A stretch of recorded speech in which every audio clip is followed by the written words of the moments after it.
এবার হয়ে গেল রুক্মিণীর মনে অহংকার। রুক্মিণীর মনে অহংকার হয়ে গেল যে আমি হলাম সব থেকে বড় রূপবতী, সব থেকে বেশি যুবতী, আমার কাছে কৃষ্ণ সব সময় থাকেন, অন্যর কাছে যান না। অতএব এই রাজার মেয়ে, বিশাল বড় লোকের কন্যা, ইত্যাদি ইত্যাদি অহংকার। রুক্মিণীর অহংকার চূর্ণ করার জন্য ভগবান শ্রীকৃষ্ণ একটা পরিহাস ছল আরম্ভ করেন, কথা বললেন। একদিন ভগবান শ্রীকৃষ্ণ দুপুর বেলা খাওয়া দাওয়া করে বিশ্রাম করেছেন, আর রুক্মিণী পদসম্ভাষণ করতেছেন আর বাতাস করতেছেন।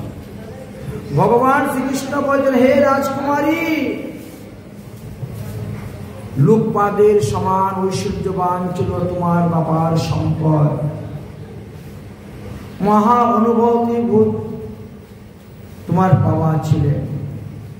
তুমি এমন এক রাজার কন্যা, তোমাকে বিবাহ করার জন্য বড় বড় রাজারা এসেছিলেন, রাজার পুত্ররা এসেছিলেন, কিন্তু তুমি তাদেরকে বিয়ে না করে আমাকে বিয়ে করে মস্ত বড় ভুল করেছ।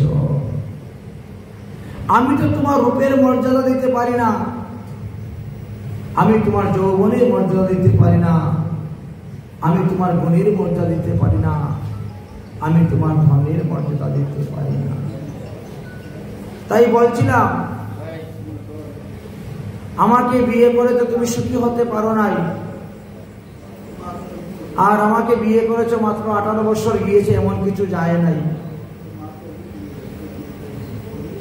আমাকে বিয়ে করে তুমি যখন সুখী হতে পারো নাই, তাহলে আমি তোমাকে অনুমতি দিলাম, তোমার যেখানে খুশি সেখানে বিয়ে করে সুখী হও, যাও। রুক্মিণীকে বলছে, তুমি তোমার পছন্দ মতো পুরুষকে বিবাহ করে তুমি সুখী হও, আমি তোমাকে অনুমতি দিলাম। আমি তোমার সুখ চাই, তোমার শান্তি চাই। আমি তো সারাটা জীবন তাহলে যুদ্ধবিদ্যা করে যাচ্ছি, না পারলাম তোমাকে সুখ দিতে, না পারলাম তোমাকে শান্তি দিতে। আর আমি তো কোনো রাজাও নয়, ওই সাধুরাই খালি আমার প্রশংসা করে। সাধুদের স্বভাবই হলো, কেউ যদি একটু গুণ পায় এটা বড় করে বলা, বিস্তার করে বলা, তিলকে তাল করে বলা। সাধুরাই খালি আমার গুণের কথা বলে, আর সাধুদের কথার মধ্যে পরে তুমি আমারে বিয়ে করে ভুল করেছো। আজ যদি তুমি শিশুপালকে বিয়ে করতে পারতে কত সুখী হতে পারতে, কিন্তু আমাকে বিয়ে করে তুমি কি পেলে? কিছুই পেলে না। 16,108টা আমার স্ত্রী, সবাইকে তো আমি 16 আনা মন দিতে পারি না। অতএব এখনো সময় আছে দেবী, এমন কোনো বিশেষ ক্ষতি হয় নাই, মাত্র 18 বছর গিয়েছে, 11টা সন্তানের মা তুমি হয়েছ, কিন্তু দেখতে শুনতে তুমি এখনো একেবারে যুবতী আছো। তুমি যদি এখন বিয়ে করতে রাজি হও, কত ছেলে দাঁড়িয়ে যাবে তোমাকে বিয়ে করার জন্য। অতএব যাও, তুমি তোমার ইচ্ছা মতো পুরুষকে বিবাহ করে সংসার জীবন সুখে কাটাও। সুখদেব বলছেন, হে মহারাজ কহিকি, ভগবানের মুখে এইরকম অপ্রিয় বাক্য শ্রবণ করিয়া রুক্মিণী তো বিষম ভয় উপস্থিত হয়ে গেল। অশ্রুনয়নে চিন্তা সাগরে মগ্ন হয়ে গেলেন, যে মনে হয় এই মুহূর্তেই শ্রীকৃষ্ণ আমাকে ত্যাগ করে দিলেন। সেই ভয়ে হাত থেকে চামর বেজন পাকাযুক্ত হয়ে পড়ে গেল। রুক্মিণী নিজে থরথর করে কাঁপতে কাঁপতে অজ্ঞান হয়ে মাটিতে পড়ে গেলেন। একটা কলা গাছ কেটে দিলে পরে এবং ধম করে পড়ে যায় কলা গাছ মাটিতে, সেই রকম ভাবে রুক্মিণী পড়ে গেছে। কদলী বৃক্ষ সম ভূমিতে লুটিয়ে পড়লেন। ভগবান শ্রীকৃষ্ণ তাড়াতাড়ি গিয়ে তুললেন, তুলে বলছে, দূর তোমার সঙ্গে একটু মজা করলাম, পরিহাস করলাম। সংসারে মানুষ তো স্বামী স্ত্রীর কত পরিহাস করে, উপহাস করে, মজা করে, তাই আমিও একটু দেখলাম পরিহাস করে সংসারে। এইভাবে ভগবান শ্রীকৃষ্ণ রুক্মিণীর অহংকারকে চূর্ণ করেছে। ভগবান শ্রীকৃষ্ণ বলেন, হে প্রিয়ে, যে মাং ভজন্তি দাম্পত্য তপসাম ব্রত আচরণম কামাতুনায়ো পরস্তমার্গমোহিতা মম মায়া। এই জগতে যে মানুষ আমাকে যেভাবে ভজন করে আমিও তারে সেইভাবে ভজন করি, এ মোর স্বভাবে। আমি হলাম একমাত্র মোক্ষধাম, আমি জীবকে মুক্তি দিতে পারি।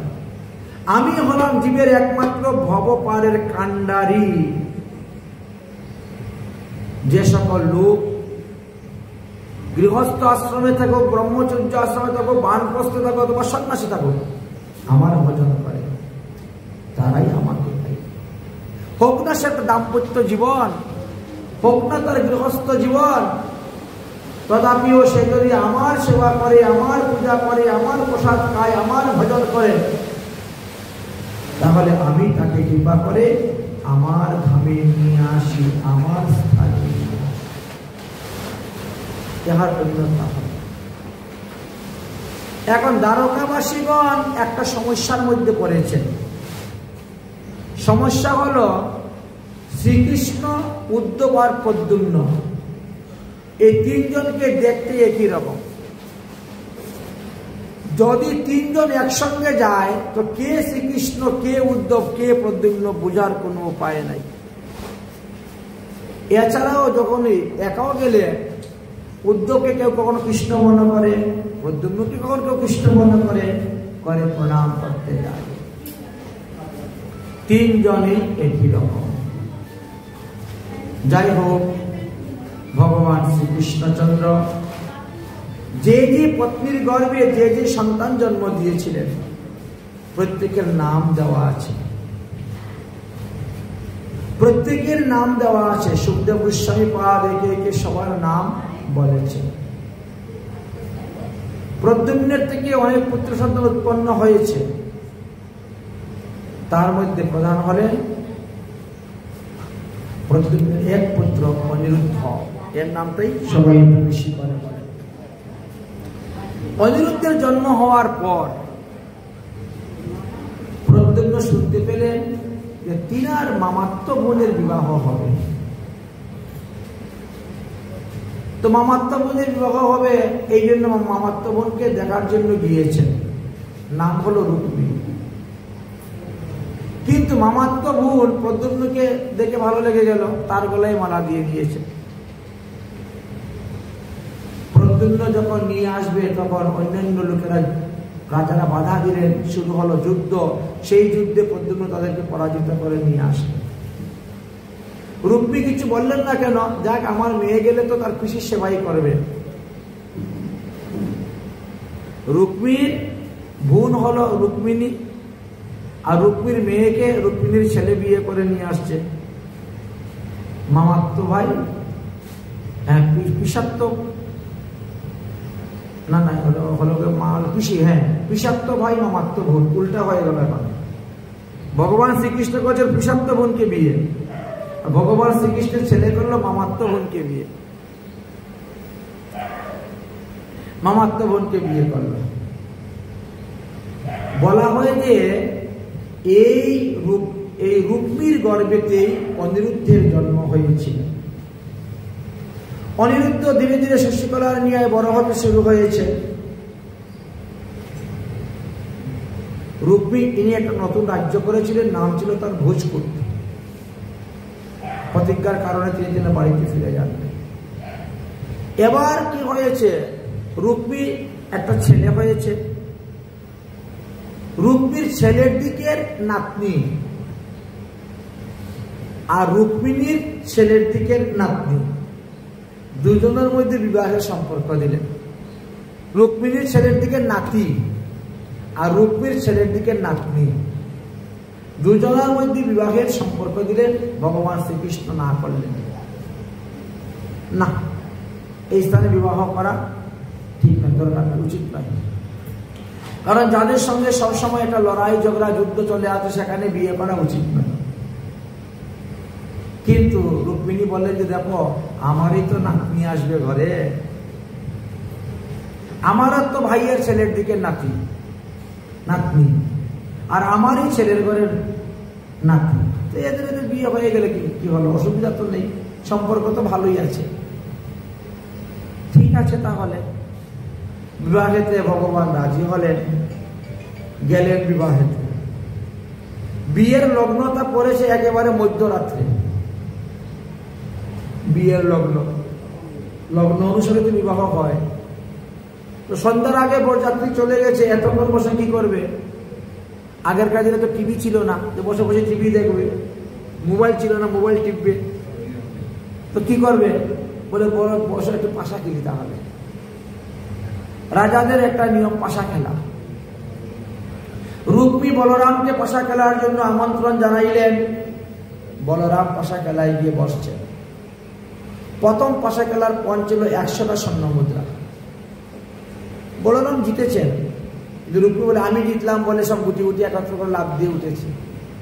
বলরাম 100টা স্বর্ণ মুদ্রা দিয়ে দিলেন, যা নিয়ে যা। এইবার বললেন যে 1000টা স্বর্ণ মুদ্রা দিয়ে আবার খেলো। 1000টা স্বর্ণ মুদ্রা দিয়ে খেললেন। এখানেও বলরাম জিতলেন, কিন্তু রুক্মী আমি জিতলাম বলে লাভ দিয়ে উঠেছে।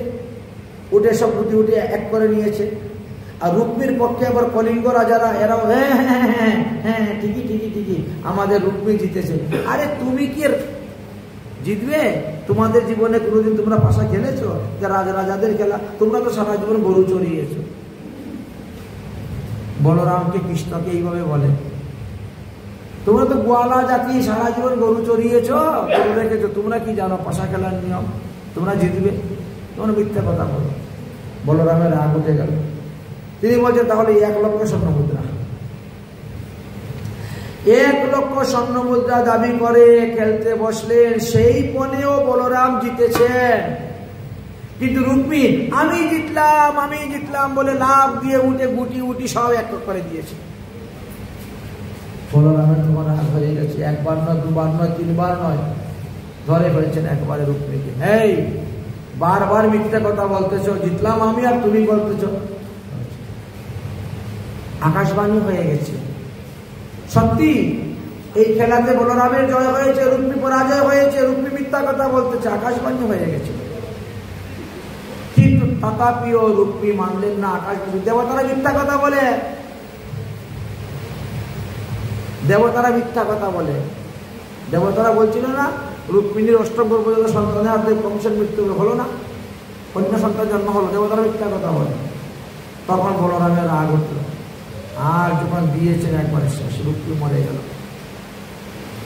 আচ্ছা, বিয়ের আগেই দেখা যায় যার বিয়ে তার দাদু মারা গিয়েছে, এত রান্না বান্না করে রাখা হয়েছিল, বিয়ের পরে সবাই খাওয়া দাওয়া করবে, হলো না কোনো কিছু। এবার কি হবে গতি? বরযাত্রীরা গেল, কেউ খাওয়া দাওয়া করতে পারলো না, বিয়ের আগেই মারামারি শুরু হয়ে গেল, আর সেখানে নিহিত মারা গেল। ভগবান শ্রীকৃষ্ণ কি করে বলে, তাহলে চলো নিয়ে চলো, দ্বারকায় গিয়ে বিয়ে হবে। এইখানে আর বিয়ের দরকার নাই, দ্বারকায় নিয়ে বিয়ে হবে। এই তো নিয়ে চলে গেলেন। তারপরে দ্বারকায় গিয়ে বিবাহ। তাহলে এই যে দেখা গেল মামাত্ম বোন আর বিষাক্ত বাজের বিবাহ, এটা শাস্ত্রে অনুমোদিত নয়, কিন্তু এটা লোকাচার দেশাচার অনুসারে হয়ে গেল। তখন বললেন যে না না, এটা মনুসংহিতাতে লেখা আছে, সময়াধিকো ধর্ম জাতি দেশ কুলোদ্ভব গ্রামাচার পরিব্রাজ্য সর্বত্রৈব চতুষ্ঠিতম। কিছু কিছু ধর্ম আছে দেশাচার অনুসারে চলে, কিছু কিছু ধর্ম আছে লোকাচার অনুসারে চলে, আর কিছু কিছু ধর্ম আছে বেদ বিধি অনুসারে চলে। তবে যার যে বিষয়ের উপরে শ্রদ্ধা, তাকে সেইভাবেই ধর্ম পালন করতে দাও। কারণ দেশাচার লোকাচার গুলাও ধীরে ধীরে ধর্মতে রূপান্তরিত হয়ে যায়। যেমন ধরেন আগে তো কেউ শ্রাদ্ধ করতো না, সত্যযুগে কোনো শ্রাদ্ধ ছিল না, শ্রাদ্ধ কেউ করত না। শেষে গিয়ে শ্রাদ্ধর বিধান আসছে। অন্যান্য কল্পেও শ্রাদ্ধ ছিল না। নিমি নামে এক দ্বিজ, তিনার এক সন্তান ছিল, বড় আদরের সন্তান। সেই সন্তান মারা যাওয়ার পরে সেই সন্তানের উদ্দেশ্যে তিনি পিণ্ডদান করেছিলেন। শ্রাদ্ধ মানে কি? শ্রদ্ধা সহিত অন্ন, দধি, দুগ্ধ, মধু সহিত অর্পণ করা, তার নাম শ্রাদ্ধ। তো তিনি যখন ওটা করেছিলেন, সর্বপ্রথম করেছেন, তিনি ভাব উঠেছে, মনের মধ্যে উদয় হয়েছে, সেটা তিনি করেছেন। তো তিনি করার পরে অনেক মুনি ঋষিরা বাধা দিয়ে, এই তুমি কি করতেছো, কোথায় পেয়েছো এইসব? ছেলে মারা গিয়েছে, তাই ছেলে যে যে বস্তু খেতে ভালোবাসতো তুমি তা দিয়ে তার নামে উৎসর্গ করতেছো, এই সমস্ত বিধান কোথায় পেয়েছো? আরে ওগুলো তো দেহের খাবার, অর্থাৎ আত্মা, আত্মার খাবার হরিনাম, হরিভজন করো, হরিভজন, তবে তার কল্যাণ। সবাই তখন বলা বলি করতে শুরু করলেন। এবার কোথার থেকে নিয়ম পেয়েছে, নতুন একটা নিয়ম শুরু করে দিয়েছে। একদিন দেবশ্রী নারদ এসে উপস্থিত। এই নিমি নামক দ্বিজ দেবশ্রী নারদের চরণে পরে হাওয়া পরে কাঁদছেন, আমি আমার ছেলের অত্যন্ত ভালোবাসি, ছেলের ভালোবাসায় আমি একেবারে অন্ধ, পুত্র অন্ধ। ছেলের সুখের জন্য, ছেলের শান্তির জন্য, ছেলের আনন্দের জন্য আমি ছেলে যা যা খেতে ভালোবাসত তা আমি তৈরি করে ছেলের নামে দান করেছিলাম। আর এই জন্য মুনি ঋষিরা আমার কত বকাঝকা, কত গালি দিয়েছে। অতএব নারদ মুনি, তোমার পিতা তো ব্রহ্মা, তিনি যা বলেন, তিনি যা করে সব ধর্ম রূপান্তরিত হয়। আর তুমি আমার হয়ে তোমার বাবাকে তো অনুরোধ করো না, আমি যেটা করেছি এটা যাতে ধর্মের মধ্যে অনুমোদিত হয়ে যায়। আমি যা করেছি সেটা যেন ধর্মের মধ্যে অনুমোদিত হয়ে যায়, তুমি একটু অনুরোধ করো না। চরণের পরে দেবশ্রী নারদের হাউমাউ করে কাঁদতে শুরু করেছে, যাতে মুনি ঋষিরা আমাকে গালি না দেয়, বকাঝকা না দেয়। তখন কি করবেন? দেবশ্রী নারদ তখন ব্রহ্মার কাছে গেলেন। ব্রহ্মার কাছে গিয়ে সমস্ত ঘটনা খুলে বললেন। ব্রহ্মা বলেন, হ্যাঁ হয়, এটা তো কোনো খারাপ জিনিস নয়, এও হয়, কিন্তু ওখানে একটু ভুল হয়েছে, ওখানে একটা ভুল হয়েছে। ভুলটা সংশোধনের জন্য একটু নিয়ম বাড়াতে হবে। কি নিয়ম বাড়াবেন? যে ব্যক্তি মারা গিয়েছে, সে মারা যাওয়ার পরে তো তার দেহ পুড়িয়ে ছাই করে দেওয়া হয়েছে, তার তো দেহ নাই। তো তার যে আত্মা, এটা হলো জীবাত্মা। জীবাত্মা দেহ ছাড়া থাকতে পারে না, তার জন্য একটা আত্মা থাকা চাই। এই জীবাত্মা 3 দিন থাকে অগ্নিতত্ত্বে, 3 দিন থাকে জল তত্ত্বে, 3 দিন থাকে বায়ু তত্ত্বে। 3 দিনে 9 দিন হয়ে গেল। এই 9 দিন পরে 10 দিনের দিন একটা ঘাটের কাজ করতে হবে। ঘাটের কাজ করতে গিয়ে 10টা পিণ্ডি দেওয়া হবে। 10টা পিণ্ডির দ্বারা 10 ইন্দ্রিয় একটা অতিবাহী দেহ তৈরি করে দেওয়া হবে মন্ত্রের দ্বারা। তখন ওই জীবাত্মা ওই দেহের মধ্যে প্রবেশ করবে। তারপরে আপনি যখন অন্ন, ব্যঞ্জন, পিঠা, পানা, পরমান্না, দধি, ছানা যা কিছুই ভগবানকে নিবেদন করে ভগবানের প্রসাদ দিবেন, তখন ওই জীবাত্মা খাবে ওই দেহে। ব্রহ্মা একটু বাড়াই দিলেন, ওই দেহে খাবে। এবং তারপরে তার শ্রাদ্ধ করতে হবে। শ্রাদ্ধ যদি না করা হয় তাহলে ওই জীবাত্মার দেহ বায়বীয় হবে না, এটা অতিবাহিক দেহ থেকে যাবে। অতিবাহিক দেহকে নষ্ট করে সেই দেহকে বায়বীয় করার জন্য শ্রাদ্ধ। অর্থাৎ শ্রাদ্ধ মানে শ্রদ্ধার সহিত অর্পণ। ঠিক আছে, এই হয়ে গেল একটা নিয়ম। এখন থেকে পৃথিবীর সবাই যারা মারবে, মনে গেলে তাদের শ্রাদ্ধ করা যাবে, দোষ হবে না, ভুল হবে না। এই তো শ্রাদ্ধের বিধি এসে গেল, শ্রাদ্ধের বিধান এসে গেল। ব্রহ্মা দিয়ে দিলেন। পরবর্তী সময়ে ভগবান শ্রীকৃষ্ণ এটা অনুমোদন করলেন। অনুমোদন করে গরুর আবার প্রশ্ন করল। গরুর প্রশ্ন করলো, এই যে বাপদাদার উদ্দেশ্যে যে শ্রাদ্ধ দেওয়া হয়, পিণ্ডি দেওয়া হয়, তর্পণ করা হয়, এইগুলা কি বাপদাদারা খায়? বলতে হ্যাঁ খায় তো। কেন কেমন? বলে যে রূপেই তাকে যে অবস্থা থাকুক না কেন, ওই পিণ্ডি দানের ফলটা কিন্তু বিফল যায় না। আপনি যখন মন্ত্রপুত করে দান করবেন, অস্মিন পিতা অমুক শর্মা অমুক পুত্র, তখন তিনার উদ্দেশ্যে খাবারটা যাবে, উনি যে কোনো অবস্থা থাকুক, এবং তিনি সেটাকে তৃপ্তি লাভ করবেন, উদ্ধার হবে। আচ্ছা, কেউ কি দেখেছে যে বাপদাদার নামে পিণ্ডি দিয়েছে, এসে খেয়েছে? বাপদাদারা কেউ দেখেছে এই পর্যন্ত? গরুর শ্রীকৃষ্ণকে প্রশ্ন করছে। গরুর বলছে কেন দেখবে না? দেখেছে তো। সবাই তো আর দেখতে পায় না। যার সেই রকম সাধনা আছে, ভজন আছে, চক্ষু আছে, সেই দেখতে পায়।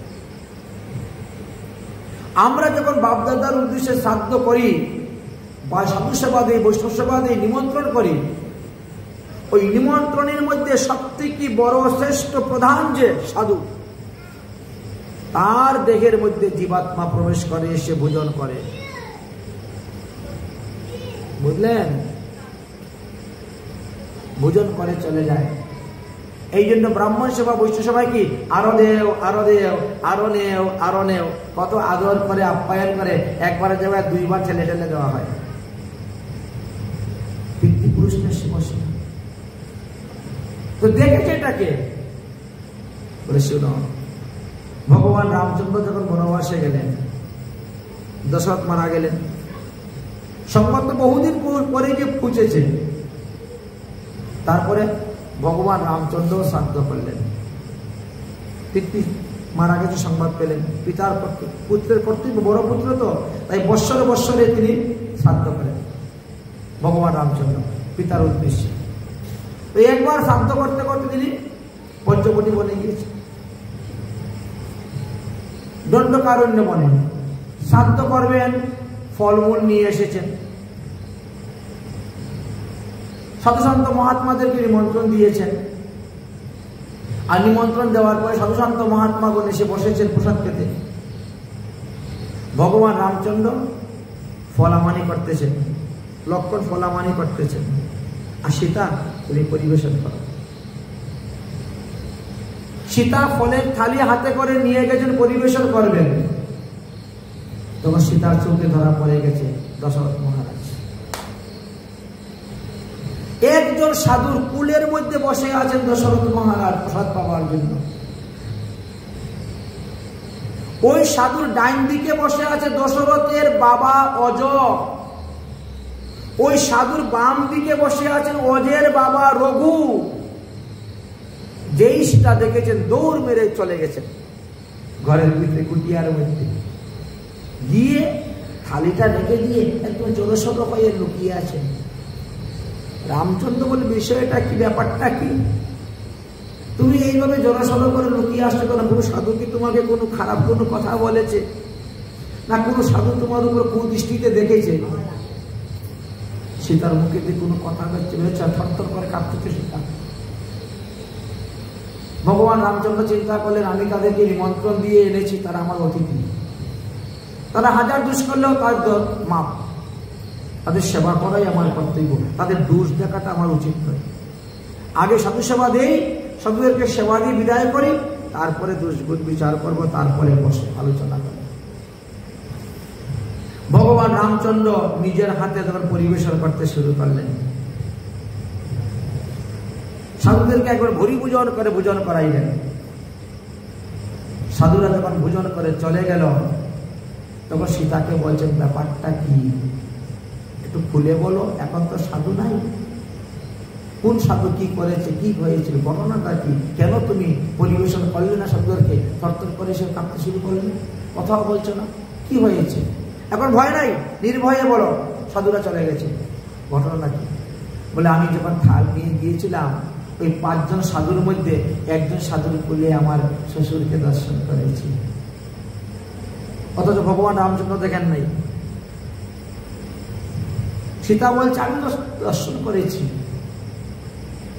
আমি যখন কুলবধূ ছিলাম, শ্বশুর মশাইকে আমি অন্ন পরিবেশন করতে যেতাম, লম্বা করে মাথার মধ্যে ঘুমটা দিয়ে যেতাম অন্ন পরিবেশন করতে। সেটা তো 8 বছরে বিয়ে হয়েছিল, অন্ন পরিবেশন করতে যেতাম, বুঝেছেন? আমার শরীরের মধ্যে অগুরু, কুমকুম, কুস্তুরি, মৃগনাভি, কত সুন্দর ঘ্রাণ, সেন্ট মারতাম গায়ের মধ্যে, এই আতরগুলা ঘ্রাণ বেরোত। 2 হাত ভর্তি স্বর্ণের চুড়ি, কান ভর্তি, গলা ভর্তি স্বর্ণ, পায়ের মধ্যে নপুর, ঝুম ঝুম ছুম ছুম শব্দ হতো। শ্বশুর মশাইকে পরিবেশন করতে যেতাম। আর আজ মাথার মধ্যে জটা, পরনের মধ্যে শতছিদ্র কাপড়, গায়ের মধ্যে ময়লা জমে দুর্গন্ধ। এই অবস্থায় আমি শ্বশুর মশাইকে কেমন করে পরিবেশন করতে যাই? শ্বশুর মশাইকে তো আমি দেখেছি। আর শ্বশুর মশাইয়ের পিতা অজ, তিনার ডাইন দিকে বসে আছে প্রসাদ পাওয়ার জন্য। শ্বশুর মশাইয়ের পিতার পিতা রঘু, তিনি বাম দিকে বসে আছেন। পিতা, পিতামহ, প্রপিতামহ। এখন বলেন তো আমি কেমন করে গিয়ে পরিবেশন করি? আমি যার কুলবধূ ছিলাম, যার অঙ্গের এই ছিল, আর আজকে কি অবস্থা? এই অবস্থায় কেমন করে পরিবেশন করি? তাই সেই লজ্জায় আমি আর গিয়ে সামনে দাঁড়াইতে পারলাম না, পরিবেশন করতে পারলাম না। প্রমাণিত হয়ে গেল। আপনি যদি আপনার এক পুরুষের উদ্দেশ্যে আপনি শ্রাদ্ধ করতে যান, 3 পুরুষ চলে আসে, 7 পুরুষ চলে আসে প্রসাদ পাওয়ার জন্য।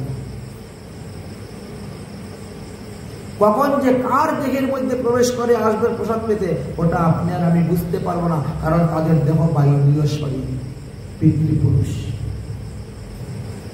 সিদ্ধান্ত হয়ে গেল। গরুর জিজ্ঞাসা করলেন, আমার বাবা যদি মারা যাওয়ার পরে গরু হয়ে জন্মগ্রহণ করে, তো আপনি যে ভাতের পিণ্ডি দিব আমি, এটা বাবার কাছে যাবে কেমন করে? তোমার বাবা যদি গরু হয়ে জন্মগ্রহণ করে, তার প্রধান আহার হলো ঘাস, তৃণ। তুমি যখন অন্ন ভাতের পিণ্ডি দান করবে, ওই ভাতের পিণ্ডি ওখানে গিয়ে ঘাস হয়ে জন্ম নেবে। কারণ গরুর প্রধান খাদ্য হলো তৃণ। ওই তৃণ রূপে তিনি সেটা ভোজন করে তৃপ্তি লাভ করবেন। বুঝেছেন? অনেক সময় দেখবেন আমরা আহার না করলেও আমাদের পেট ভর্তি থাকে, আহার কিচ্ছু করি নাই, খাওয়া দাওয়ার কোনো ইচ্ছা হচ্ছে না, অথচ কাজকর্ম সুন্দরভাবে করে যেতে পারছে, কোনো ক্লান্তিও হচ্ছে না, অসুবিধা হচ্ছে না। তার মানে আমারই বংশের কেউ না কেউ আমার নামে সেদিন পিণ্ডি দান করতেছে। আর সেই আহারটার গুণ এসে আমার দেহের মধ্যে বর্ধিত হয়েছে, যার কারণে আমার ক্ষুধা পিপাসা লাগতেছে না, আমি কাজকর্ম ঠিকভাবে করে যেতে পারতেছি। হয়তো আমার 2 পুরুষ, 3 পুরুষ, 4 পুরুষ, 5 পুরুষের হতে পারে, 7 পুরুষের মধ্যেও যদি কেউ পিণ্ডি দান করে, আপনার মঙ্গল, আপনার কল্যাণ। আরে শ্রাদ্ধ তো জীবিত অবস্থায় করা যায়, মৃতের পরেও করা যায়। এই জন্য বলছেন শ্রাদ্ধ 2 প্রকার, এক হলো নিত্য শ্রাদ্ধ আর এক হলো নৈমিত্তিক শ্রাদ্ধ। শ্রাদ্ধ রোজ চলতেছে, রোজ। এই যে এতগুলা লোকের সেবা দেওয়া হচ্ছে, প্রতিদিন দুপুর বেলা, প্রতিদিন রাত্রিবেলা পাঠের পরে শ্রদ্ধার সহিত অর্পণ করা হচ্ছে না? শ্রদ্ধার সহিত দ্রব্যদান কিন্তু শ্রাদ্ধ বলা হয়, তবে এটা নিত্য শ্রাদ্ধ। আর ওটা হলো নৈমিত্তিক শ্রাদ্ধ। অমুক মাসের অমুক তিথিতে অমুক পক্ষতে আমার অমুক মারা গিয়েছেন, তার উদ্দেশ্য করে আমি বৈষ্ণব সেবা দিব, ওটা হলো নৈমিত্তিক শ্রাদ্ধ। আর এটা হলো নিত্য শ্রাদ্ধ। শ্রাদ্ধ দুটোই, সবই। যেমন ব্রহ্মা উপদেশ দিলেন, তেমন ভগবান শ্রীকৃষ্ণ স্বীকার করে নিলেন, তবেই তো এটা শাস্ত্রে রূপান্তরিত হয়ে গেল। তারপরে আমরা সবাই করতে শুরু করলাম। আর শেষে 7ম মন্ত্রে যখন ভগবান শ্রীকৃষ্ণ নরসিংহ রূপে অবতীর্ণ হইলেন, তখন প্রহ্লাদকে বললেন, প্রহ্লাদ, তোমার বাবার শ্রাদ্ধ তুমি করো, অন্ত্যেষ্টি ক্রিয়া করো। কিন্তু অন্যান্য কল্পে ছিল না। অন্যান্য মন্বন্তর ছিল না, এতই সপ্তম মন্বন্তর আরম্ভ হয়েছে। তাহলে দেশাচার, লোকাচার, কুলাচারও শাস্ত্রে রূপান্তরিত হয়ে যায়, করতে করতে, পালন করতে করতে, মানতে মানতে। তাই বলছেন দক্ষিণে মাতুল কন্যা, তুমি যত দক্ষিণ দেশে যাবে তারা মাতুল কন্যা ছাড়া বিয়েই করবে না। এটা তাদের নিয়ম, তাদের কুলাচার, দেশাচার, প্রথা। মামাত্ম বোন পিসাত্ত ভাই বিয়া, পিসাত্ত বোন মামাত্ম ভাইয়ের বিয়া। দক্ষিণে মাতুল কন্যা, উত্তরে মাংস ভোজনম। ভারতবর্ষে যত উত্তর দিকে যাওয়া যাবে দেখবে এরা সব মধ্য মাংস নিয়ে ব্যস্ত থাকে। চৌ মুদকম দন্নন্তরী চৌ দৃষ্টম মনি অব্রবীত। তাই মনু মহারাজ বলেছেন এইভাবে দেশাচার, কুলাচার, লোকাচার অনুসারেও কিছু কিছু ধর্ম নতুন নতুন তৈরি হয়ে যায়, যাহা পালন করে যাচ্ছে, লোকে মেনে যাচ্ছে, তার প্রতি একটা শ্রদ্ধা, তার নিষ্ঠা, একটা ভক্তি, একটা আস্থা হয়। তবে প্রবৃত্তি মার্গ হইতে নিবৃত্তি মার্গ শ্রেষ্ঠ। যত নিবৃত্তি মার্গে যেতে পারবেন ততই সুখ পাবেন, ততই শান্তি পাবেন। যত প্রবৃত্তি মার্গে যাবেন ততই সুখ। আগে দেখবেন আমি যে কর্ম করতে যাচ্ছি, এই কর্মের দ্বারা পাপ উৎপন্ন হচ্ছে না পুণ্য উৎপন্ন হচ্ছে, বিচার করে কর্ম করা। যাই হোক, তো এইভাবে মনুসংহিতাতেও আলোচনা করে গিয়েছেন। সুখদেব গোস্বামী মহারাজ পরীক্ষিতকে বলছেন, পরীক্ষিত, এই অনিরুদ্ধ বিবাহ করার পর অনিরুদ্ধ রচনাকে নিয়ে দ্বারকায় সুখে বাস করতেছে। সেই সময়ে বানাসুর নামে এক দৈত্য ছিল। ইনি বলিরাজার ঔরসজাত পুত্র বানাসুর। তিনিও বিরাট শিব ভক্ত, মহাদেবের ভক্ত ছিলেন। তো একবার শিবরাত্রি উপলক্ষে তিনি নির্জলা ব্রত করবেন, শিবরাত্রি ব্রত পালন করবেন। আর 8 চতুর্প্রহরে 4 বার শিবকে স্নান করাইবেন, 4 বার চতুর্প্রহরে শিবকে পূজা করবেন। এটা নিয়ম শিবরাত্রি, রাত্রি জাগরণ এবং প্রহরে প্রহরে শিবের পূজা করা। জল দিয়ে, দুধ দিয়ে, দই দিয়ে, ঘৃত দিয়ে স্নান করান। এক এক প্রহরে এক এক ভালো। প্রতিটা প্রহরের স্নান করানোর মন্ত্র আলাদা, পূজার মন্ত্র আলাদা। এইভাবে শিবরাত্রি ব্রত পালন করতেছে। তো রাত্রি জাগরণ যাতে ঘুম না আসে, এই জন্য গান বাজনা আরম্ভ করছেন। গান বাজনা, হে শম্ভু, हे शंभु तेरी मंदिर में हम दर्शन पाते आई हे शंभु, हे शंभु, हे शंभु तेरी मंदिर में हम दर्शन पाते आई हे शंभु, हे शंभु, हे शंभु तेरी मंदिर हम दर्शन पाते आए। शिवरात्रि माहुत सब आया है,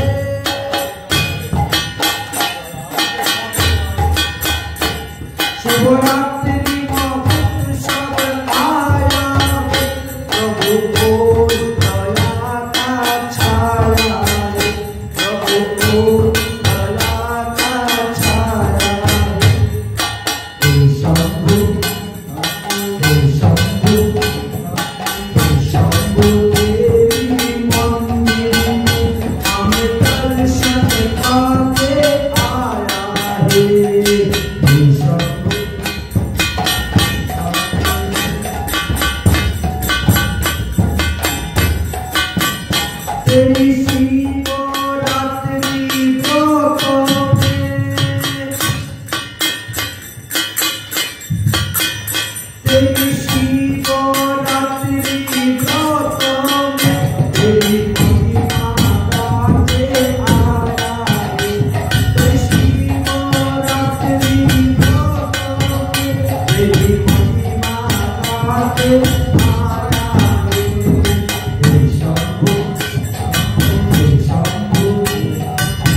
महादेव तार गान बाजनाते पूजाते ব্রততে সন্তুষ্ট হয়ে গেছে।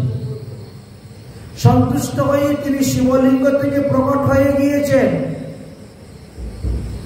আর শিবলিঙ্গ থেকে প্রকট হয়ে ভগবান মহাদেব বলছেন, বানাসুর আমি তোমার সেবায়, তোমার পূজায়, তোমার গানে প্রসন্ন, অতএব তুমি আমার কাছে বর চাও, বর চাও।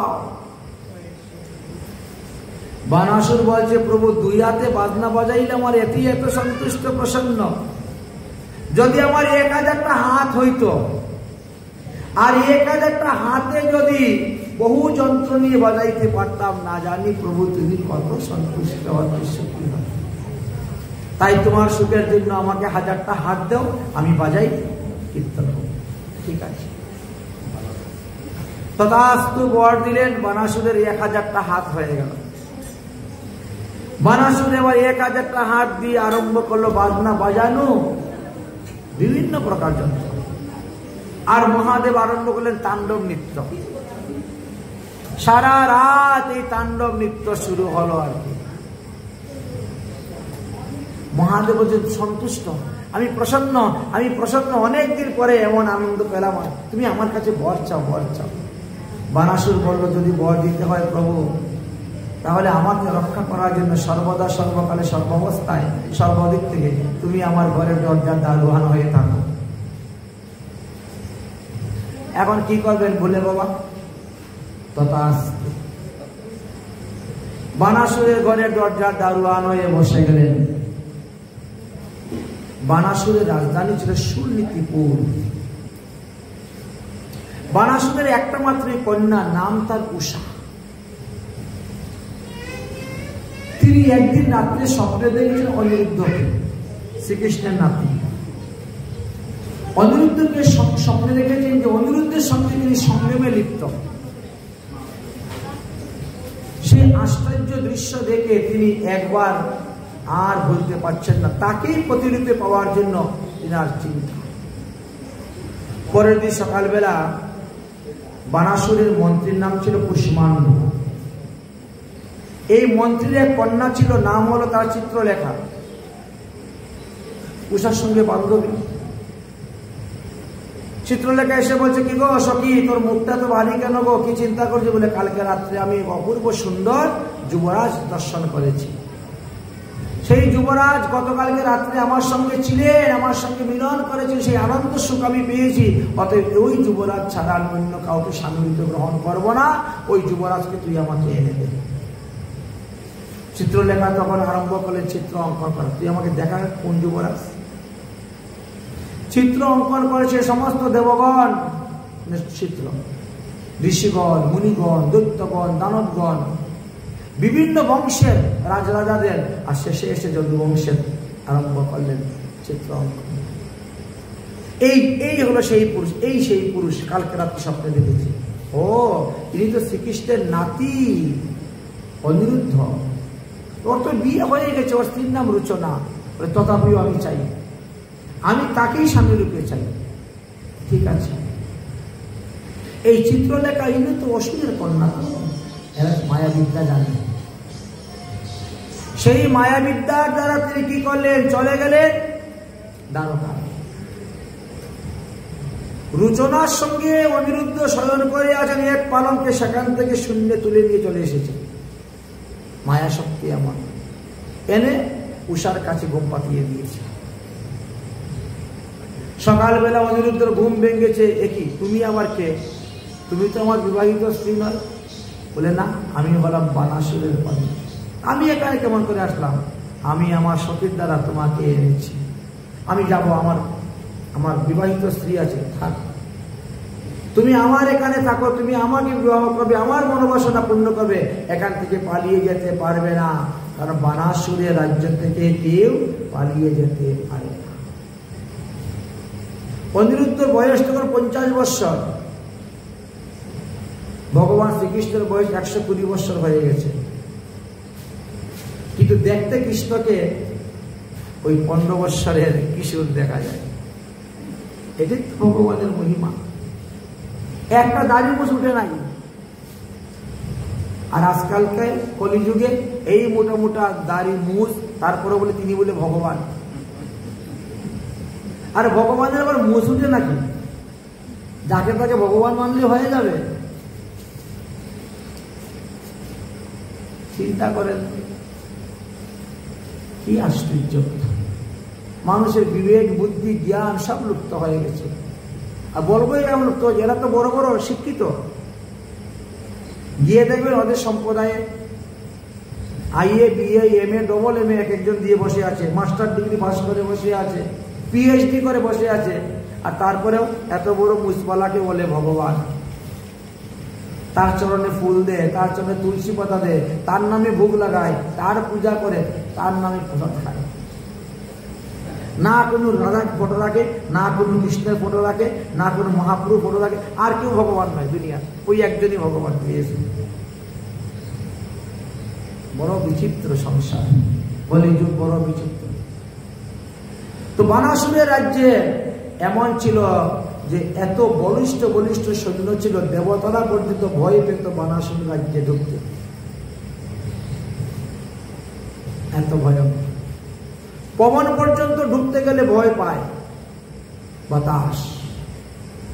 বানাসুরও সেই রকম ভয়ঙ্কর রাজা ছিল। আর দরজার মধ্যে তো মহাদেব আছেনি পাহারা। উষা অনিরুদ্ধ থাকতে থাকতে একসঙ্গে উষা গর্ভবতী হয়ে গেছেন। বানাসুর এই ব্যাপারে কিছুই জানে না। একদিন এক দাসী গিয়েছে উষার কাপড় চোপড় ধুয়ে দেওয়ার জন্য। সে শরীরে লক্ষণ দেখে বুঝতে পারলো যে উষা গর্ভবতী। উনি এসে রানীমার কানে কানে বলে দিয়েছেন, ওগো রানীমা, তোমার মেয়ের লক্ষণ তো ভালো নয়। তোমার মেয়ের এখনো বিবাহ হয় নাই, কিন্তু মেয়ে মনে হয় কোনো পুরুষের সঙ্গে আছে সম্পর্ক, তিনি গর্ভবতী হয়ে গেছে। শুনে তো মাথা খারাপ হয়ে গেছে। তিনি তোমার বানাসুরকে বলছেন, তুমি একটু খবর নেও তো, আমার মেয়ে কার সঙ্গে যোগাযোগ করে, মেলামেশা করে, মেয়ের তো এই অবস্থা। বানাসুর সঙ্গে সঙ্গে সৈন্য নিয়ে হুড়মুড় করে একেবারে উষার ঘরে ঢুকে গেছে রাগে। গিয়ে দেখে অনিরুদ্ধ আর উষা দুজনে পালঙ্কের মধ্যে বসে পাশা খেলতেছে, আর কি হাসাহাসি ষষ্ঠী নষ্টি চলতেছে। ধর ধর ঘেরাও করো, কার তুমি, কে এত বড় সাহস, তুমি আমার মেয়ে বিয়ে হয় নাই আর তুমি এত সর্বনাশ করেছ। তখন বললেন, আমি দ্বারকাধীশ শ্রীকৃষ্ণের নাতি, আমার নাম অনিরুদ্ধ। যেই হো না কেন, তুমি বিবাহের প্রস্তাব দিতে, সামাজিকভাবে বিয়ে হতো, তা না হয়ে বিয়ের আগেই আমার মেয়ে গর্ভবতী, বন্দি করা হয়েছে। বন্দি করতে যখন গিয়েছে সৈন্যরা, তখন ভল্লভ নামে একটি অস্ত্র ছিল, সেই অস্ত্র তুলেই আরম্ভ করলেন যুদ্ধ। এমন ভাবে যুদ্ধ শুরু করেছেন, পরিঘা নামক অস্ত্র দ্বারা যুদ্ধ করতে শুরু করেছে। সেই যুদ্ধে বানাসুরী হাজার হাজার সৈন্যকে মেরে ফেললেন। মনে হলো যেন শকুর দলপতি কুকুরকে প্রতিগ্রহ করতে এসেছে। কারণ এই অনিরুদ্ধ ছিলেন একজন মহারথী, 1 লক্ষ যোদ্ধার সঙ্গে একা যুদ্ধ করতে পারে, এতটুকু ক্ষমতা ছিল অনিরুদ্ধের শরীরে। তার কাছে বানাসুরের সৈন্য কি? বানাসুর দেখো সর্বনাশ, একে ধরতে গিয়ে তো দেখি আমার সব শিষ্য প্রজা মরে যাচ্ছে, এত বিরাট বড় যোদ্ধা।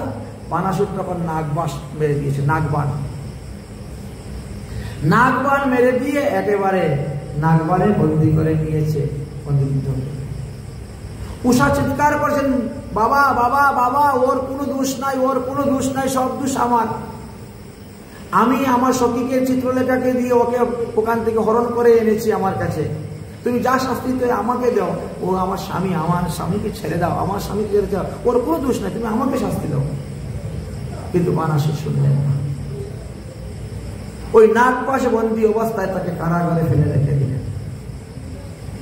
এদিকে দ্বারকায় ঘুমের থেকে উঠেছেন রুচনা, উঠে আর স্বামীকে তিনি পালঙ্কের উপর দেখতে না পাইয়া কান্নাকাটি করতেছেন। ভগবান শ্রীকৃষ্ণের কাছে গিয়ে বললেন, ভগবান শ্রীকৃষ্ণ বলেন, এখন বর্ষাকাল, কোথায় খুঁজতে যাব? আচ্ছা বর্ষার 4 মাস কাটুক, তারপরে দেখব। ভগবানও সেই রকম, দেখেন তো, নাতি বউয়ে কাঁদতেছে, দাদু তোমার নাতিকে পাওয়া যাচ্ছে না। বলে কোথায় খুঁজতে যাবো বর্ষাকালে, বৃষ্টির মধ্যে, 4 মাস কাটুক, তারপর দেখবো কোথায় আছে, কোথায় না কোথায়। 4 মাস পরে বর্ষা কেটে গেছে, দেবর্ষী নারদ এসে উপস্থিত হয়েছে। দেবর্ষী নারদের চরণে রুচনা করে কান্না শুরু করেছে, তুমি তো সর্বত্র ঘুরে বেড়াও, সারা বিশ্ব ব্রহ্মাণ্ড, তুমি কি জানো, তুমি কি দেখেছো, আমার স্বামীকে পাচ্ছি না। ঘুমের থেকে উঠে দেখি স্বামী নাই। আরে মানুষ যেন কাল রাত্রিতে উঠে যায়, আমার তো কাল রাত্রি সে কবে হয়ে গেছে, স্বামী পাচ্ছি না।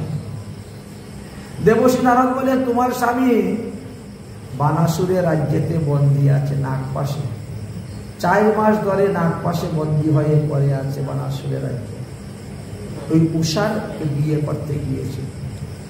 যেই মাত্র শুনছে, রুচনা এমনি দৌড় একবার রাজভবনে, দাদু দাদু। কৃষ্ণ বলছে, কি হয়েছে? তোমার নাতির সংবাদ পেয়েছি। কোথায়? বানাসুরের রাজ্যেতে বন্দী হয়ে পড়ে আছে, যাও উদ্ধার করো। ভগবান শ্রীকৃষ্ণ বলে, চলো রে চতুরঙ্গ সেনা, আমি জীবিত থাকতে আমার নাতিকে কারাগারে বন্দী করে রাখবে, এত বড় সাহস বানাসুরে, চলো চলো। নারদ মুনি বলছে, প্রভু আমিও যাবো। তুমি কি করবে? তুমি কি যুদ্ধবিদ্যা করতে হবে? না, আমি দেখবো ওই গর্ভবতী নারীর সঙ্গে কেমন করে বিয়ে হয়। কিন্তু ভগবান বললেন, গর্ভ তো 5 মাস পার হয়ে গেলে দোষ, এর আগে দোষ হয় না।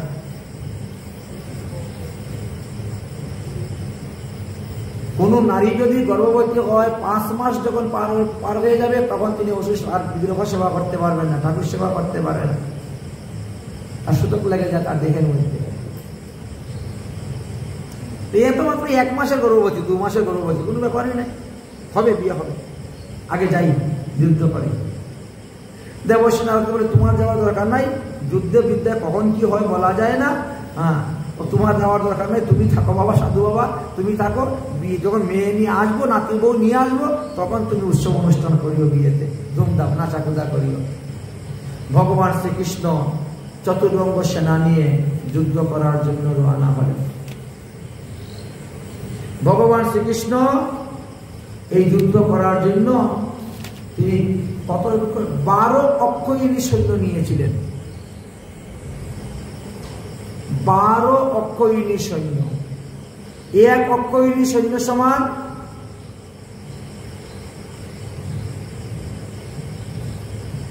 2,31,570 জন। 2,31,570 জন আর এক অক্ষৌহিণী সৈন্য। তো ওই রকম 12 অক্ষৌহিণী সৈন্য মানে, এখন তাকে যদি 12 দিয়ে গুণ করো তাহলে বুঝতে পারবেন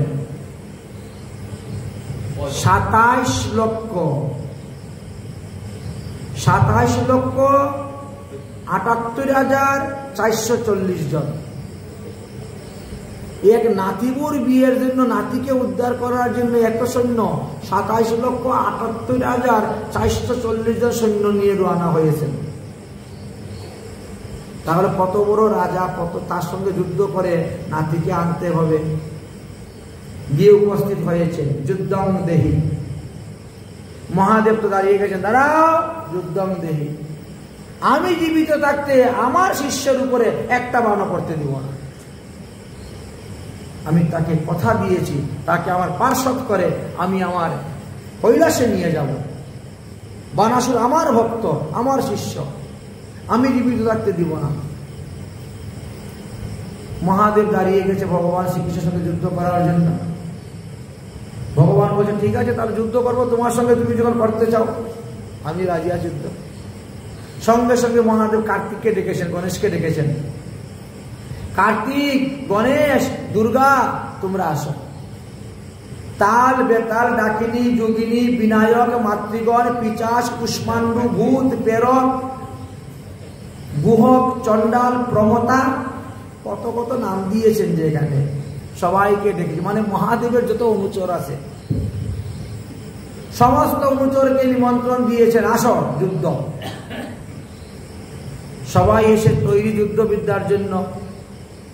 প্রথমেই ভগবান শ্রীকৃষ্ণের উপরে ব্রহ্মাস্ত্র মেরে দিয়েছেন মহাদেব। ভগবান শ্রীকৃষ্ণ ব্রহ্মাস্ত্র দিয়ে ব্রহ্মাস্ত্রকে নিবারণ করে দিয়েছেন। যা, এইবার মহাদেব কি করেছে, পর্বতাস্ত্র মেরেছেন ভগবান শ্রীকৃষ্ণের উপরে। ভগবান শ্রীকৃষ্ণ তখন বায়ু অস্ত্র দিয়ে নিবারণ করে দিলেন। মহাদেব এখন ভগবান শ্রীকৃষ্ণের উপর আগ্নি অস্ত্র মেরেছে। ভগবান তখন বরুণাস্ত্র দিলেন, দিয়ে তার নিবারণ করলেন। মহাদেব পশুপাত অস্ত্র মেরে দিয়েছে, পশুপাত অস্ত্র ভগবান শ্রীকৃষ্ণের উপরে। শ্রীকৃষ্ণ তখন নারায়ণ অস্ত্র দিয়ে তার নিবারণ করলেন। দেখলেন যে যত সময় যাচ্ছে মহাদেবের তমগুণ আরো বাড়তেছে। শ্রীকৃষ্ণ একটা বাণও মারলেন না মহাদেবের উপরে, আর মহাদেব একের পর এক দিব্য অস্ত্র সব মারতে শুরু করেছে। দেখলেন যে বেটা বড় তমেতে অন্ধ হয়ে গেছে। নিজের শিষ্য রক্ষা করার জন্য তমগুণ বৃদ্ধি পেয়ে গেছে। বাস্তবে তো মহাদেব তমগুণ থেকে সৃষ্টি। ভগবান শ্রীকৃষ্ণ তখন কি করলেন, একটা নিদ্রাবান মারলেন।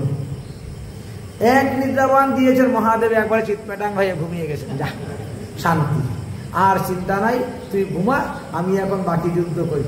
আমার কাজ হলো অসুর মার, তোকে মারা তো আমার কাজ নয়। এখন সামনে এসে উপরে পড়ে গেছিস, কি করবো?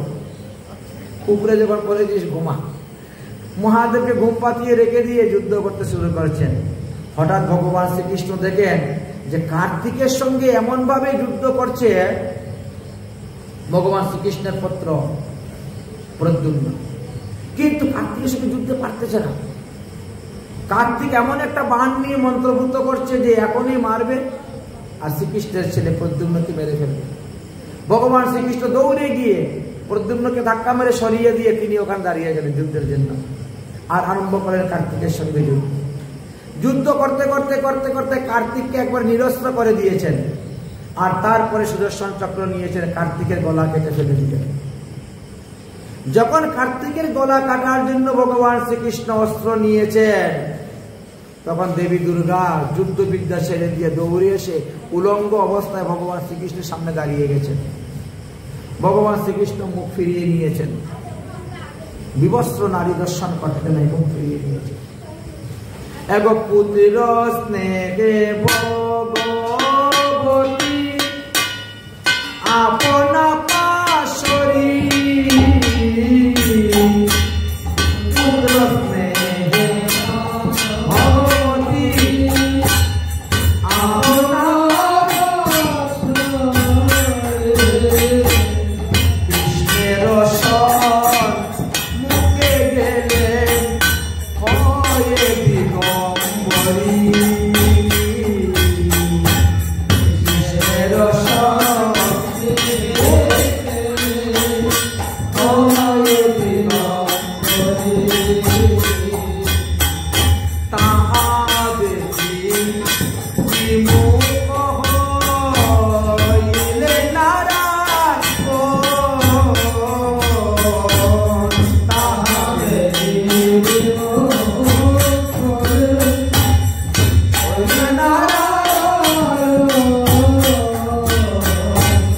দূরহস্তে ভগবতী করেন স্তম্ভন,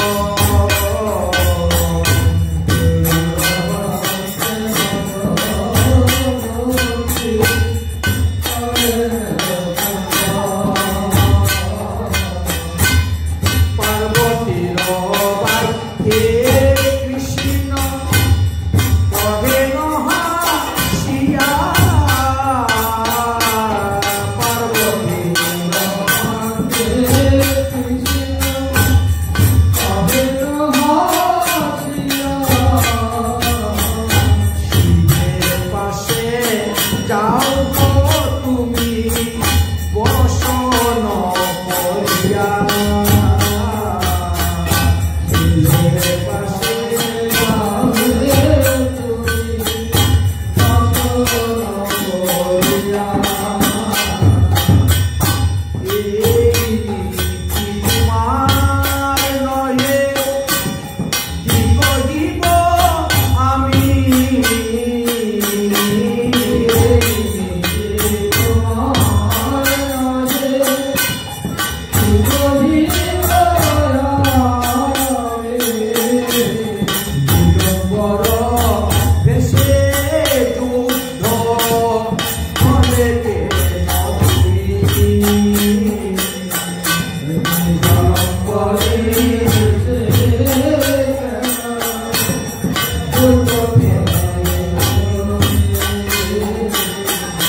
ভালো কাজ নহে দেবী, শীঘ্র যাও ঘর, ভালো কাজ নহে দেবী, শীঘ্র যাও ঘর, অভয় দিলাম আমি তোমার কুমারে, অভয় দিলাম আমি তোমার কুমারে, এত বলি চক্র তখন রাখলেন নারায়ণ, এত বলি চক্র তখন রাখলেন নারায়ণ, কার্তিক লইয়া গৌরী দেবী করিলা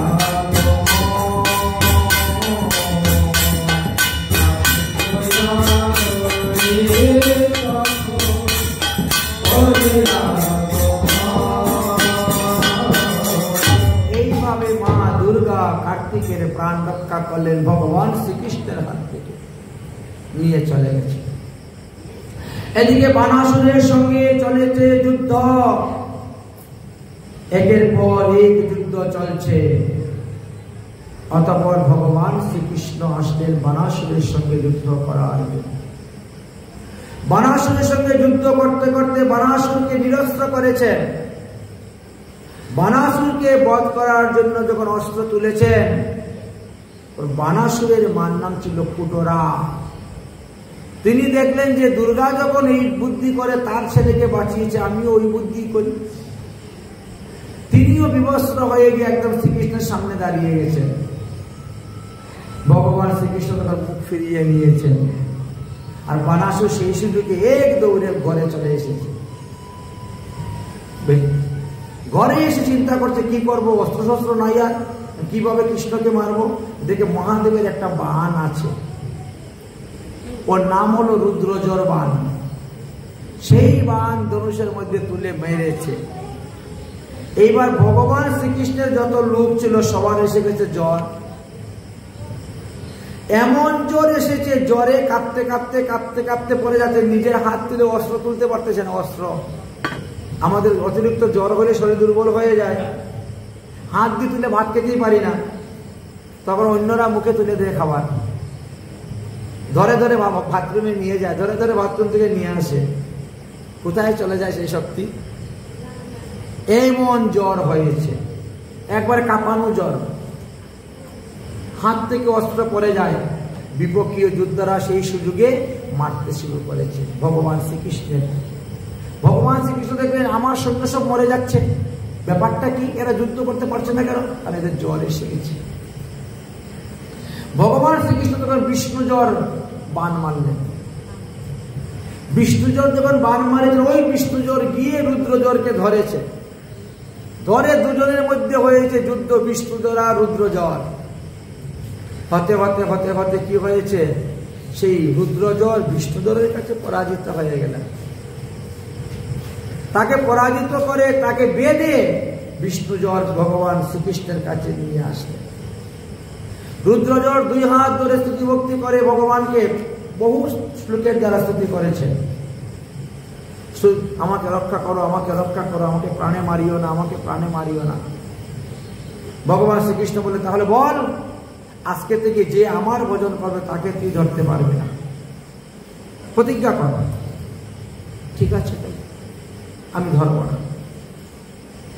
প্রতিজ্ঞা করলেন ধরব না। ঠিক আছে, যা, তাহলে তোকে ছেড়ে দিলাম, মুক্ত করে দিলাম, যা, আর এই যুদ্ধ ক্ষেত্রে থাকবি না, এরা সব আমার শরণাগত, আমার ভক্ত। তখন রুদ্রজ্বর সেখান থেকে পলাল। সুখদেব গোস্বামী বলছেন, হে মহারাজ পরীক্ষিত, যদি কারো জ্বর হয় তাহলে ভাগবত দশম স্কন্ধের এই 63 অধ্যায়, এই অধ্যায়ের শ্লোকগুলা পাঠ করবেন আর মুগ ডাল দিয়ে আতর চাল দিয়ে খিচুড়ি বানাবেন। খিচুড়ি বানিয়ে সেই খিচুড়িটা ভগবান শ্রীকৃষ্ণ নামে ভোগ দিবেন। তারপরে 3 রাস্তার মধ্যে নিয়ে কলা পাতার মধ্যে খিচুড়ি ঢেলে দিবেন, জ্বরের নামে ভোগ দিয়ে দিবেন। আপনার জ্বর ভালো হয়ে গেলে আর জ্বর আসবে না। বুঝেছেন? এমন উপায়। এইবার রুদ্রজ্বর তো পালিয়ে গেল, রুদ্রজ্বর পালিয়ে গেল, কিন্তু কখনো কখনো কোনো কোনো কারো প্রারব্ধ কর্ম অনুসারে আসে ধরার জন্য। একবার এক সাধুর কাছে এসেছে রুদ্রজ্বর, এসে বলছে, মহারাজ আপনার কর্মে আছে, আমি এখন আপনাকে ধরবো 1 সপ্তাহ ভোগ করার জন্য। এটা আপনার ভাগ্যে আছে, আপনার পূর্বজন্মের কর্মফল, এই সময়ে আপনার জ্বর হবে। তো আমি তো জ্বর, আমি এসেছি আপনাকে ধরার জন্য, আপনি আদেশ করেন তবে আমি ধরতে পারি, না হলে ধরতে পারি না। আর সাধু তো আপনি, আগে আমি ভগবানের কাছে কথা দেওয়া আছে, সাধুকে যদি ধরতে পারবি না, কিন্তু আপনার ভাগ্যে লেখা আছে আমাকে আসতে বাধ্য, আপনি এখন কথা দিন, আমি ধরব। সাধু বলে, ঠিক আছে তুমি আমারে ধরতে ধরো, কিন্তু আমার সামনে যদি কোনো সাধু আসে তাহলে তুমি কিন্তু আমাকে ছেড়ে চলে যেতে হবে। কারণ সাধু আসতে পারে, সাধুর সেবা করতে হবে, সাধুর সঙ্গে 2টা কথা বলতে হবে। সাধু যদি আসে তো সাধুর সঙ্গে কথা বলতে হয়, তো সাধুকে সমাদর করতে হয়, আদর আপ্যায়ন করতে হয়, যেহেতু জল টল খেতে দিতে হয়, 2টা মিষ্টি কথা বলতে হয়। সাধু আসবে, আমি জ্বরে টুকু করলে হবে? তুমি আমার কর্ম অনুসারে আসছো, বেশ ভালো, আমিও তোমারে বরণ করে নিব, কিন্তু সাধু আসলে কিন্তু তুমি আমাকে ছেড়ে দিতে হবে। আমি যাতে সাধু সেবা করতে পারি, সাধুর সঙ্গে কথা বলতে পারি। জ্বরে বলছি ঠিক আছে, তাই হবে। এবার তো জ্বর এসে গেছে গায়ে, একবারে একবার 2টা 3টা 4টা কম্বল গায়ে দিয়ে, ল্যাপটপ গায়ে দিয়ে, তাও মানে না। ওই ম্যালেরিয়া জ্বর বলি না আমরা, একেবারে কাঁপতে কাঁপতে শেষ জ্বরে। এখন এই যে সাধুর জ্বর এসে গেছে, জ্বরের কথা আবার চতুর্দিকে প্রকাশও হয়ে গেছে, অমুক সাধুর জ্বর এসে গেছে, কেউ আসে দর্শন করতে, দেখে গেছে। আরে অন্তরঙ্গ সাধু শুনেছে, আরে আমার বন্ধুর জ্বর হয়েছে, তাহলে আমি যাই।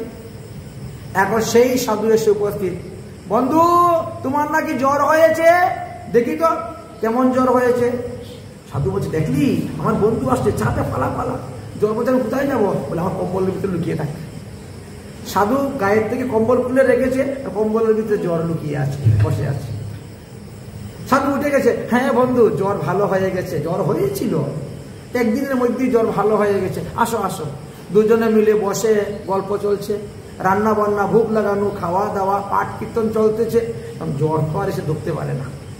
ওই সাধু না গেলে ঢুকবে কেমন করে? ও সাধুও যায় না, সাধুও যায় না। জ্বর একটু পরে পরে মাথা নাড়া দিয়ে উঠে, ওই ল্যাপ খাতা তুষার সহ, বুঝেছেন? ওই যে কম্বলের ভিত্তি ছিল, কম্বল থেকে এরকম ঝাড়া দিয়ে দিয়ে উঠে। বন্ধু এই কম্বলের ভিতরে কি আছে? ওই একটু পর পর ঝাড়া দিয়ে উঠে। বলে ও তুমি বুঝবে না। বলে না বুঝবো না কেন, বুঝে গিয়ে বলো না কি আছে। কম্বল সরাইয়া কোনো কিছু দেখা যায় না, অথচ কম্বল আপনি আপনি ঝাড়া মেরে উঠে, কি ব্যাপার? না কোনো বিড়াল আছে, না কোনো কুকুর আছে, না কোনো মানুষ, কিছুই তো দেখতে পাচ্ছি না। বলে ও জ্বর, জ্বরের সঙ্গে আমার এরকম কথা ছিল, 7 দিন আমার ভোগ করবে, মাত্র 1 দিন হয়েছে, 6 দিন বাকি আছে। তো আমার সঙ্গে কথা, বন্ধু বলছে তাহলে আমি 7 দিন যাবোই না, এখানেই থাকবো, কৃষ্ণ কথাই বলবো। 7 দিন ধরে চলছে হরিকথা, ভাগবত সপ্তাহ শুরু হয়ে গেছে। 7 দিন পরে জ্বরে এমনি চলে গেছে। 7 দিনের জন্য তো সে আসছিল, তার তো আসছিল 7 দিন ধরে ভোগ করার জন্য। 7 দিনের মধ্যে 1 দিন ভোগ করলো, বাকি 6 দিন জ্বর বসতে বসতে কম্বলের নিচে চলে গেছে, আর হলো না। এই হরিকথা শ্রবণ করলে জ্বরে আর ধরতে পারে না, এমনই মহিমা হরিকথা। ভগবান শ্রীকৃষ্ণ এবার আরম্ভ করলেন যুদ্ধ বানাসুরের সঙ্গে। শুরু হলো যুদ্ধ। যুদ্ধ করতে করতে করতে করতে বানাসুরের 996টা হাত কেটে ফেলে দিয়েছেন। আর তখন মহাদেবের ঘুম ভেঙেছে। ঘুম ভেঙে দেখে বানাসুর তো এখন শেষ হয়ে যাবে, আর 4টা হাত আছে, ভগবান সুদর্শন চক্র নিয়েছেন। এমনি মহাদেব দৌড়, প্রভু প্রভু রক্ষা করো রক্ষা করো রক্ষা করো, আমার ভক্তকে বধ করিয়ে না, বধ করিয়ে না, আমি প্রতিজ্ঞা করেছি, আমি প্রতিজ্ঞা করেছি। আরম্ভ করে অবরুদ্র অয়ং মামং পশ্যমরুচনাদিসুতং সুরং প্রহ্লাদায় বরদত্তে নবদ্যেতি তবানং।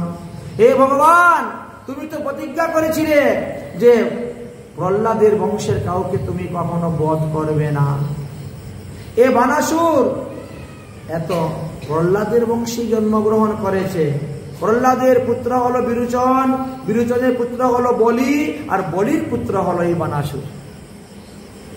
তুমি না প্রতিজ্ঞাবদ্ধ, তুমি কখনো প্রহ্লাদের বংশের কাউকে মারবে না, অতএব তাকে মারিও না, তার প্রাণ ভিক্ষা চাই, তাকে আমি পার্শ্বদ দেহ দিয়ে আমি নিয়ে যাব।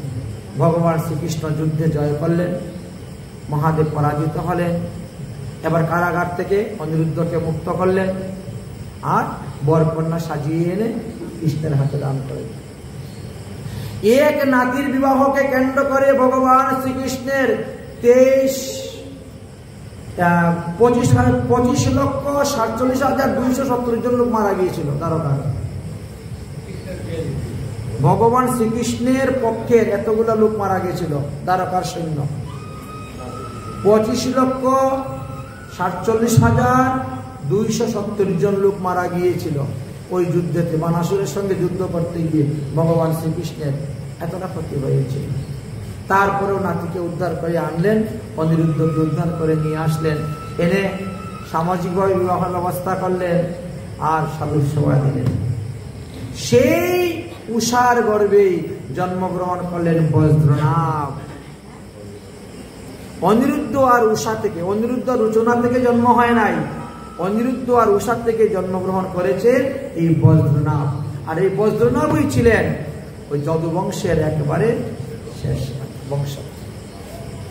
যাকে অর্জুন দ্বারকার থেকে নিয়ে আসেছিলেন, আর তারপরে পঞ্চপাণ্ডবরা মিলিয়ে মথুরা রাজা করে দিয়েছিলেন। এই বজ্রনাভ ছিলেন মথুরায় রাজা। এই বজ্রনাভ তিনার মাকে জিজ্ঞাসা করতেন, ও মা, কৃষ্ণ দেখতে কিরকম ছিলেন গো? ছোটবেলা তো। তখন তিনি বলতেন, সেই কথা অনুসারে তিনি শিল্পকে দিয়ে মূর্তি বানাতেন। বানাও বানাও বানাও, এইরকম নাক ছিল, এরকম হাত ছিল, এরকম পা ছিল, এরকম গলা ছিল, বানাও। বজ্রনাভ মূর্তি বানানোর পরে, ও মা দেখো তো এই মূর্তিটা কেমন হয়েছে? না রে, এই মূর্তির খালি চরণটা ভগবান শ্রীকৃষ্ণের মতো হয়েছে, আর কিচ্ছু হয় নাই। ও তাই রাখো, আরেকটা মূর্তি বানাও। আরেকটা মূর্তি বানানো হয়েছে। ও মা দেখো তো এটা, এর খালি বক্ষটা ভগবান শ্রীকৃষ্ণের মতো হয়েছে, আর কিছু হয় নাই, মিল পাচ্ছি না। আরেকটা মূর্তি বানাও। শিল্পী তো আছেই, মূর্তি বানাচ্ছে, পাথর কেটে কেটে শিল্পী বানাচ্ছে মূর্তি। এইটা খালি মুখমণ্ডল শ্রীকৃষ্ণের মতো হয়েছে, আর কিছু হয় নাই। চিন্তা করে তাহলে কি করা যাবে? তাহলে এই শ্রীগোবিন্দ, গোপীনাথ, মদন মোহন, এই তিনজনের দর্শন করলে একবারে শ্রীকৃষ্ণ দর্শন হয়ে গেল। তাই এক দিবসে যদি কেউ শ্রীগোবিন্দ, গোপীনাথ, মদন মোহন দর্শন করতে পারে, তাহলে তার আর মাতৃগর্ভে এসে জন্মগ্রহণ করতে হবে না। এত বজ্রনাভের অবদান। এই যে বৃন্দাবনে আমরা এত মঠ দেখতেছি, মন্দির দেখতেছি, বিগ্রহ দেখতেছি, বিভিন্ন লীলাস্থান দেখেছি, এত বজ্রনাভের অবদান। বজ্রনাভ হইতে লীলা অনুসারে গ্রামের নাম রেখে গেছেন, স্থানের নাম রেখে গেছেন, পুণ্যের নাম রেখে গেছেন। তিনি তো সব কাজ করে গিয়েছেন। টাকা দিয়েছে পরীক্ষিত টাকা দিয়েছে, বজ্রনাভ বানিয়েছেন, বানিয়ে রেখে গিয়েছে। এই বজ্রনাভের মাতা পিতা বিবাহের কথা আমরা আস্বাদন করলাম। এবার আমরা অন্যান্য পর্ব প্রবেশ করব।